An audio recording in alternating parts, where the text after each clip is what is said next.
30,000 renew అయితేనే కానీ ఇవ్వలేము మేము. Farmers need to submit the entire document. And we are collecting through FOS. FOS system is field assistance. So they are collecting documents and we are reviewing these accounts.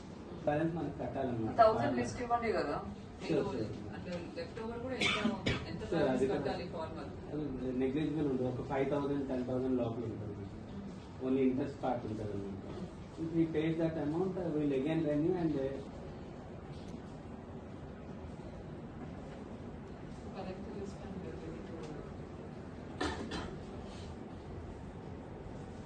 renewed అని because it was confusing ఉంది. Total loan accounts లో regular ఎన్ని yet to be renewed అదేమన్నా breakup రావచ్చు మనకు.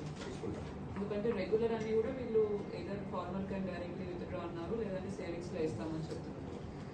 ఇంకా yet to be renewed ఒకటి ఇప్పుడు వర్క్ పెండింగ్ ఉంది. లోన్ పే చేసి వాళ్ళకి ఇప్పుడు లోన్ వేవర్ వచ్చింది.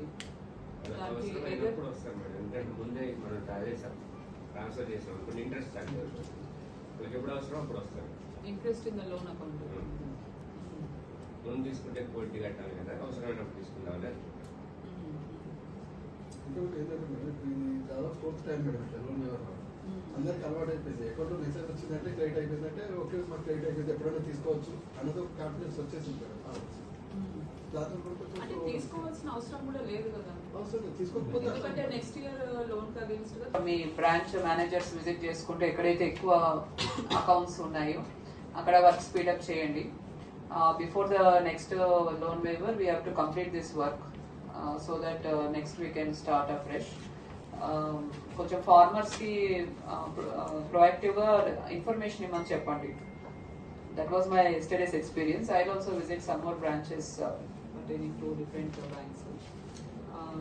కొంచెం హ్యూమానిటేరియన్ యాంగిల్లో వాళ్ళకు ఎక్స్ప్లెయిన్ చేయడానికి ట్రై చేయండి అండ్ త్వరగా కంప్లీట్ చేయండి.